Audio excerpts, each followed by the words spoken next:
Good evening, everyone. My name is Utkarsh Punjabi, and welcome back to the Grass channel. Together, we make grass greater than chess. Okay, so we're going to continue with our clutch chess tournament coverage, especially the match between Magnus Carlsen and Jeffery Xiong. We have already seen 3 games, and all 3 games were won by Magnus Carlsen. Game 4 was a draw between them, and now we head into the clutch games of day 1. So why are the clutch games so important? Well, first, each game is now worth 2 points instead of 1 point.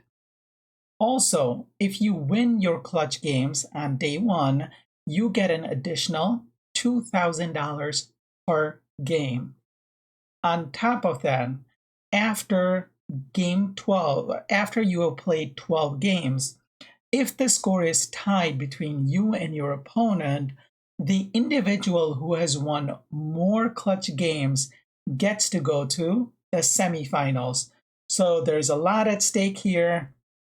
Right now, the score between Magnus Carlsen and Jeffery Xiong after 4 games is 3.5 for Magnus and a half point for Jeffery Xiong. So let's go ahead and check out this game 5 and see what happened. So just to also give you a perspective, like a simple math, right?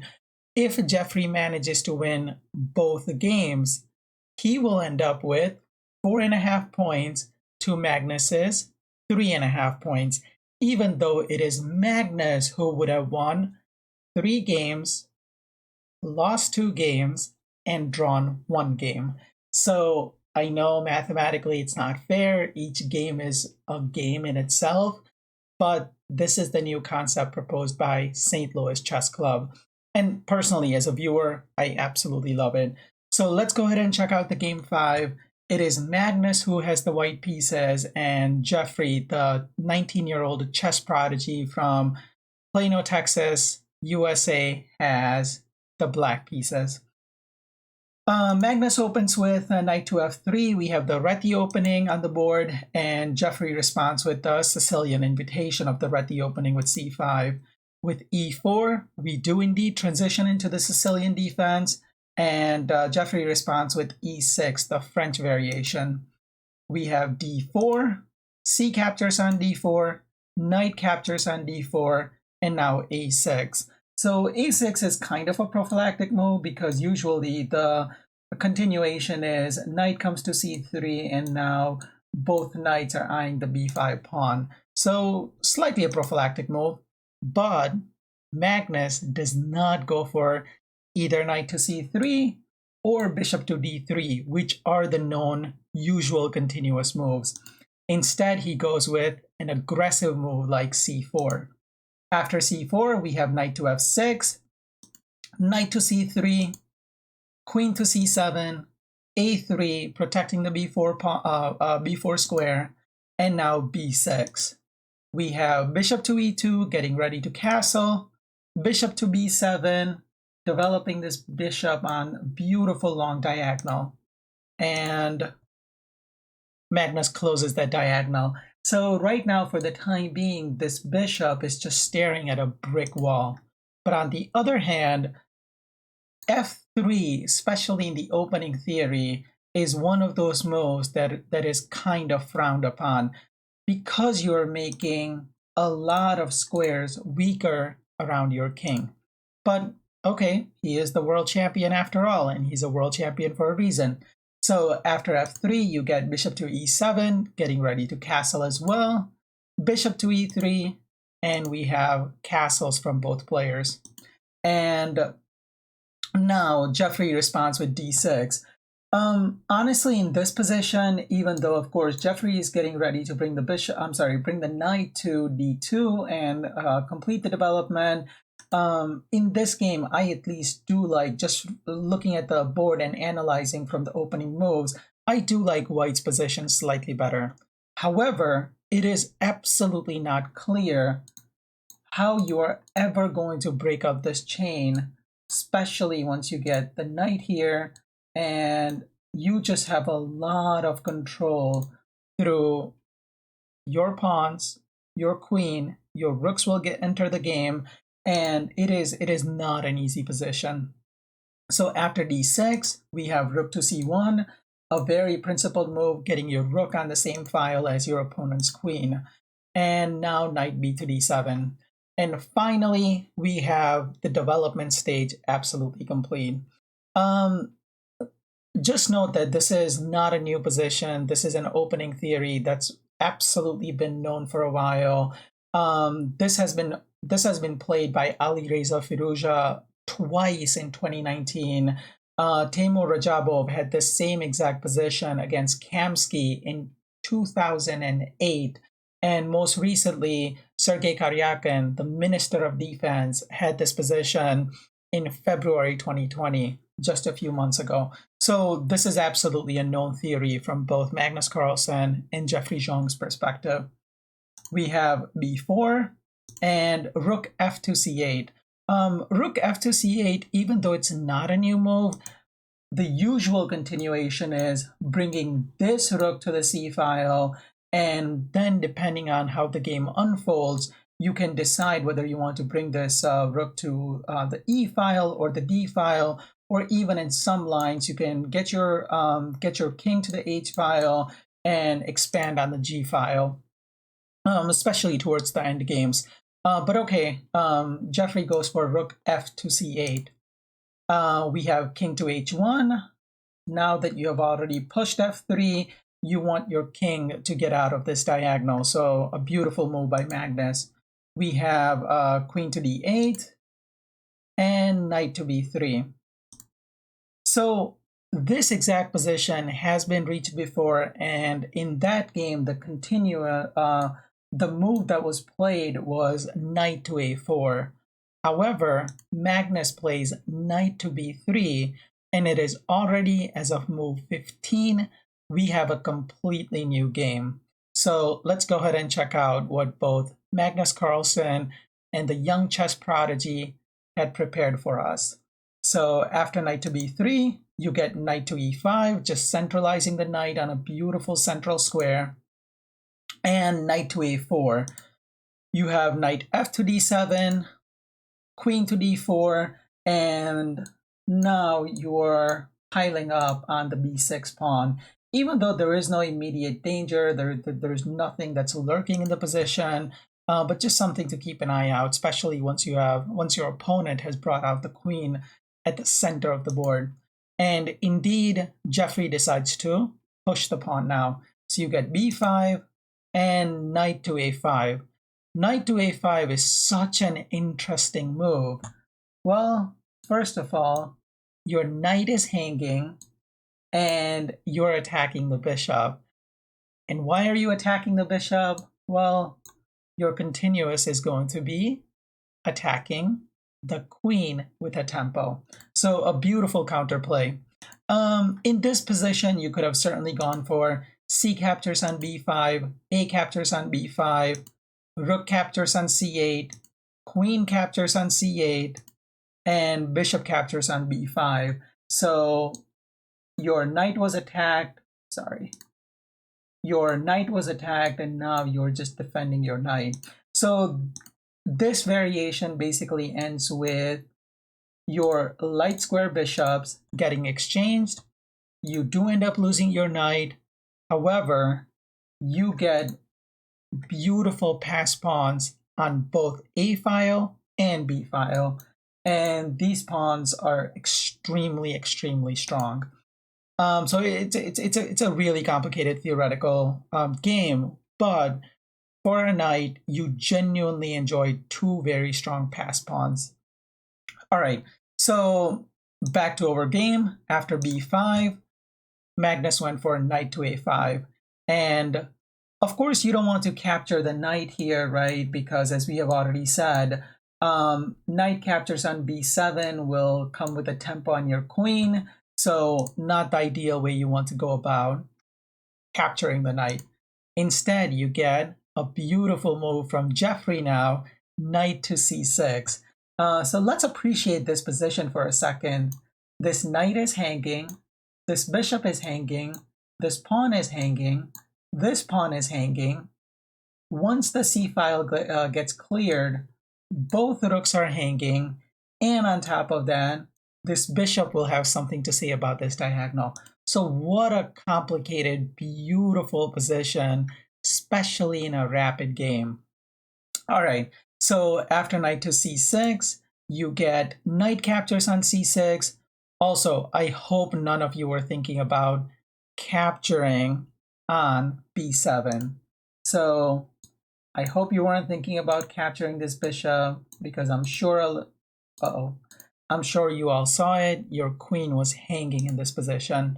So if you want, you could continue, which would be knight captures on b7, knight captures on d4, knight captures on d8, so both queens are off the board, knight captures on e2, both bishops are off the board, and now you can already see the knight, this knight is hanging, this knight is hanging, and your rook is hanging.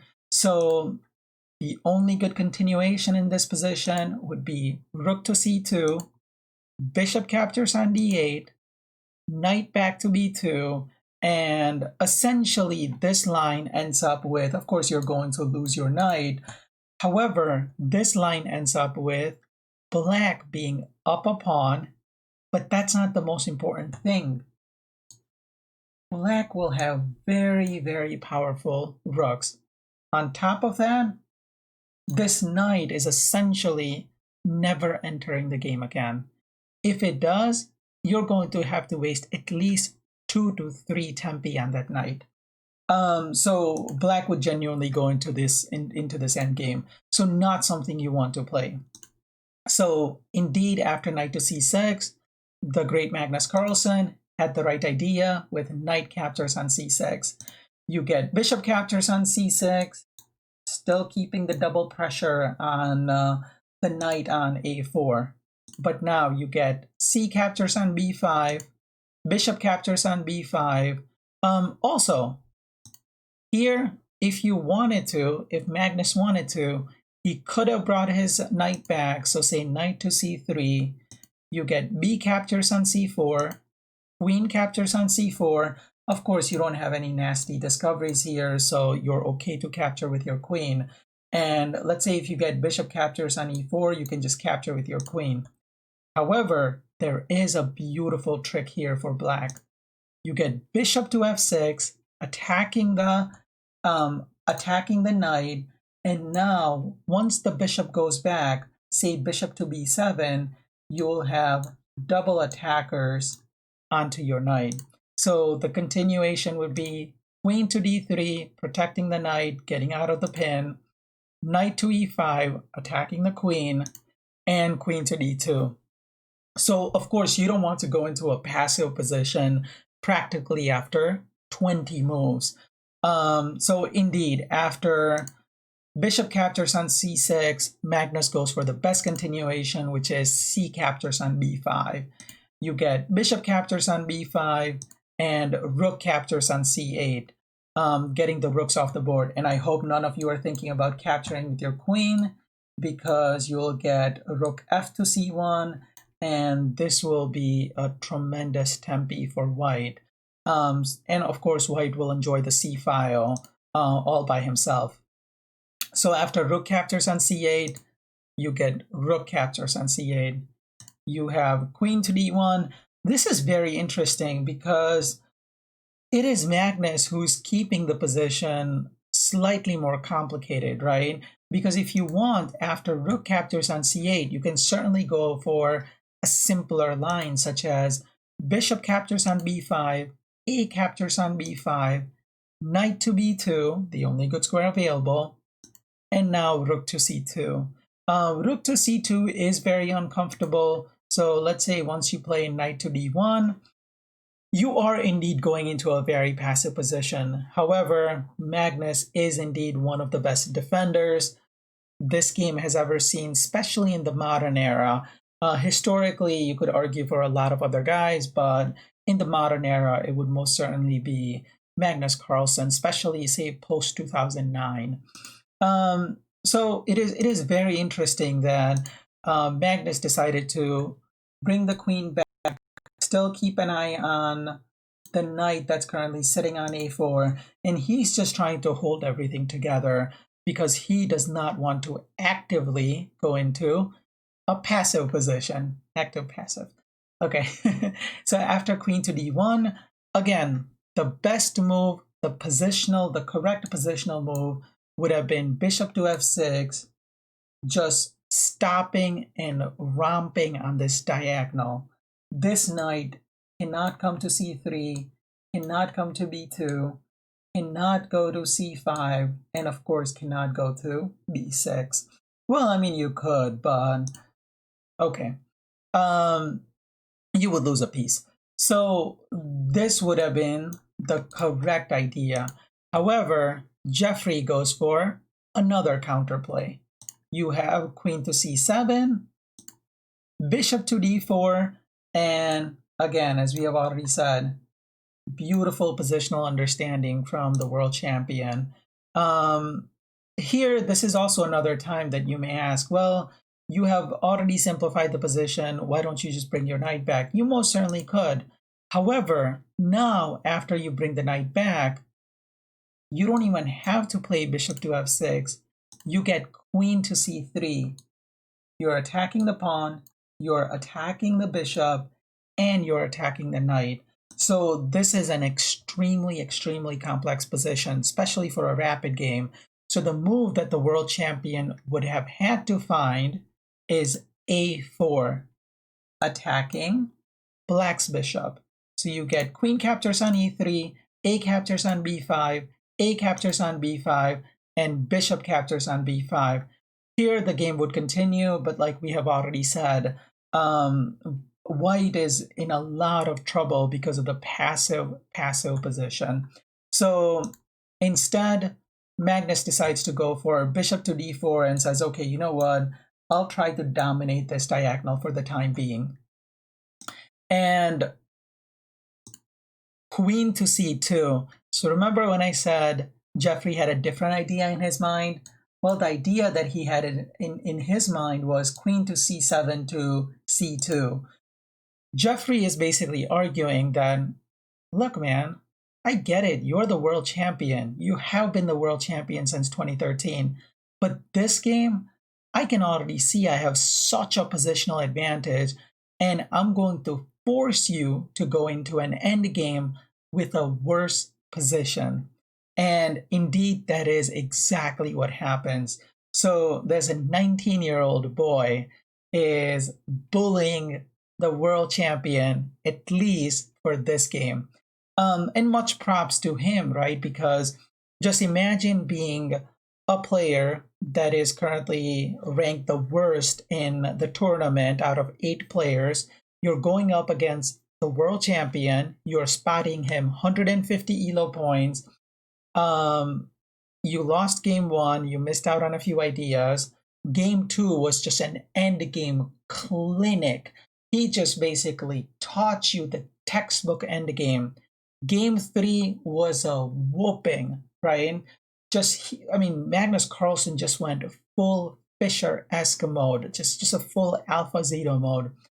Game 4, you were able to draw, and now you're going into game 5. Oh, and by the way, you're playing all of these games on the same day with essentially a 5-minute break in between games. So a huge props to Jeffery Xiong. I mean, he deserves it, let's be honest. So after queen to c2, you get bishop captures on b5, a lot of liquidation. A captures on b5, knight to b6, attacking the rook. You get knight captures on b6, bishop captures on b6, queen captures on d1, and now rook captures on d1. Now, again, Jeffery is the one who has the slight advantage after the opening theory, after the opening and the middle game. But can he convert? Can he go ahead and convert this into a win against perhaps the best closer we have seen in the modern era? So young Jeffery is definitely making it interesting. Let's see if this young Mamba can actually step up to the challenge. Okay. Also, Another interesting thing to note, I think at this point, Jeffery had a 3 or 4 minute advantage on the clock. So Jeffery is making Magnus think for essentially the first time, especially in the opening theory and in the middle game.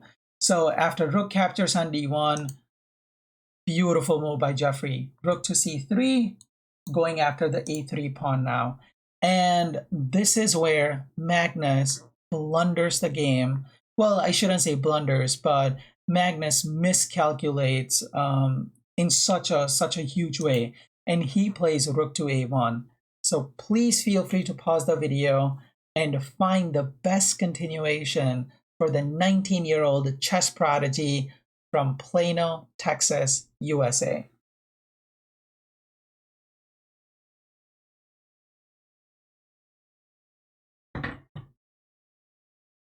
Okay, so for those of you that were paying attention earlier, congratulations. It is indeed bishop to f6. Why does bishop to f6 work in this position? Well, if you decide not to move your rook, I'll just move my rook to c6 in the next move and just take this bishop for free. So Magnus does indeed go for the right continuation, rook to d1. So why was this a blunder? Why was this a mistake? Well, you took your rook to a1, you brought it back. You essentially allowed 2 free tempes, or at least 1 free tempe, to black. And it was black with the slight advantage to begin with. So again, it is Magnus who has 1 minute 37 seconds on the clock after this move, and Jeffery had 5 minutes and 12 seconds on the clock. So he's almost up by 4 minutes. Let's see if he can convert. He goes for rook captures on e3. If you were a Karpovian player, in this position, the move that you would end up playing is bishop to e5. Protecting the pawn on d6, and if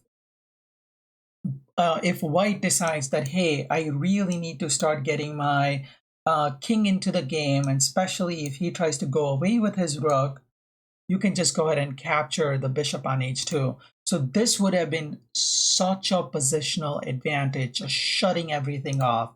But after rook to d1, young Jeffery decided to go with the second best move in this position, which would be rook captures on a3. So after rook captures on a3, you get king to g1. Here you could, I think the best recommendation after rook captures on a3 from the engine is rook captures on d6, rook to a1 with a check. Suppose you get a check, but now bishop to g1 and you're perfectly fine.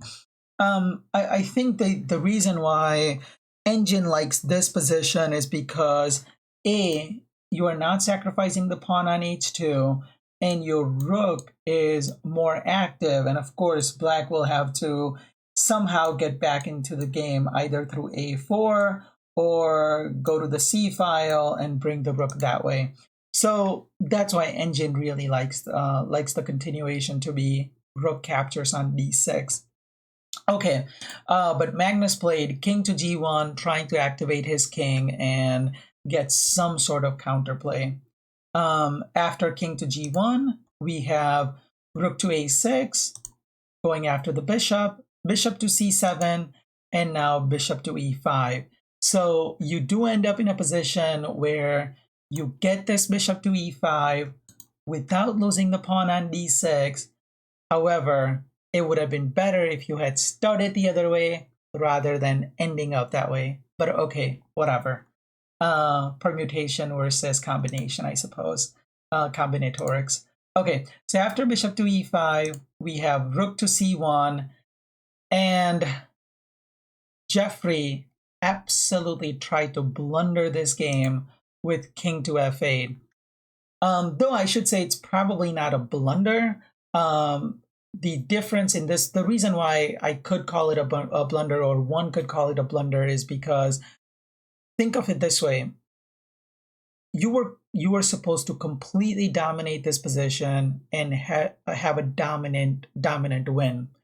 Instead, you went from having a dominant win to having to struggle for a win.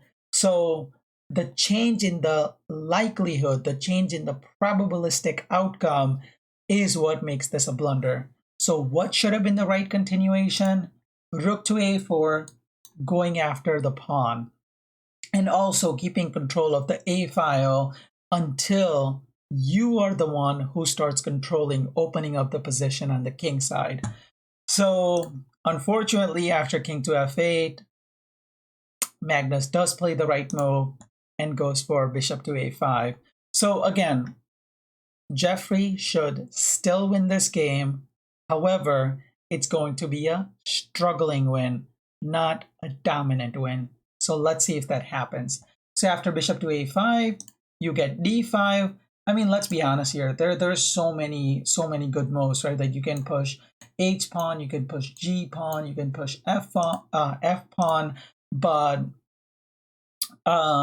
Jeffery decides that he's going to open up the d file, so he goes for d5. So after d5, you get e captures on d5, e captures on d5, and king to f1. That is why the bishop is so important, or was so important, on e5. So Magnus says, okay, you know what, I'll part away with one of my pawns, pawn on h2, but I'll hope for some counterplay. So you get bishop captures on h2, you get rook to c5, attacking both pawns, and Jeffery goes for a beautiful rook to e6. So not only did he get the pawn on h2, he's just completely shutting off white king. Also, if you ever end up in this position, and if it is your move, from going through a lot of endgame trainings, you can always, without even thinking about it, just play bishop to g3. And I promise you, you'll naturally end up in a dominant position towards the end of the game.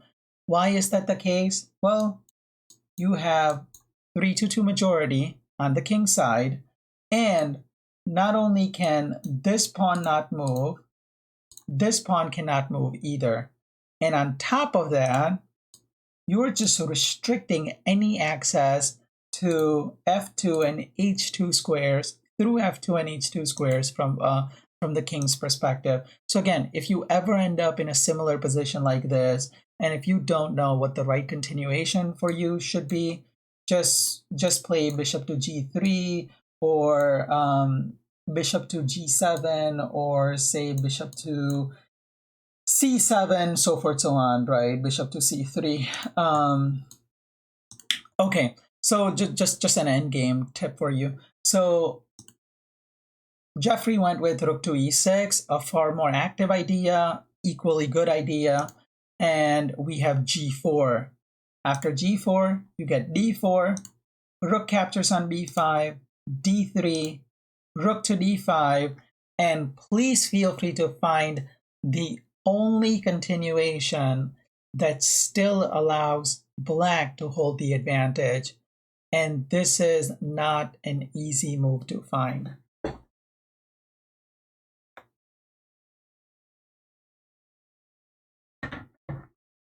Okay, so congratulations to everyone that found this idea, because it is, like I said, the only continuation that favors black in terms of the winning chances. And that move is rook to d6. So after rook to d6, I mean, what a move, first of all, to go from a6 to e6, blocking off the king, pushing your pawns, and now making sure that you have this geometrical connection between your rook, your pawn, and your bishop. Hey, you have a 90-degree triangle. Algebra, baby. Well, geometry or trigonometry, but whatever. Who's counting, I suppose. Okay, so after rook to d6, you get rook captures on d6, bishop captures on d6, and now b5. White starts pushing his pawn. You get g6, b6, king to e8, and Here, of course, it is just impossible to calculate everything in 15 seconds. And Magnus ends up blundering the game by playing b7. The correct continuation is first playing g5, blocking any advancements from h5, and now once the black king starts going for your b pawn, you can play king to f2 and go for the pawn on d3.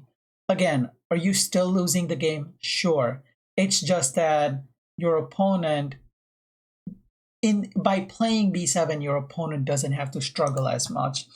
But again, I mean, you're asking one of the best closers who has ever lived, and even then, even if he is a superhuman, this is just impossible to calculate in under 15 seconds. Just impossible.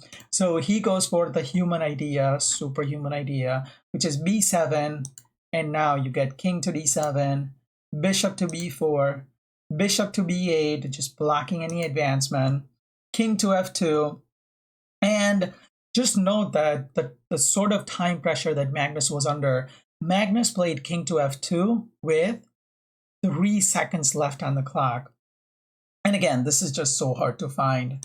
You get h5, g captures on h5, g captures on h5, bishop to e1, trying to hold everything together, the pawn on d2, as well as the pawn on h4. But now you get h4, king to g2, king to c6, king to h3, king captures on b7, and king to g4. Of course, you cannot capture the h4 pawn, right?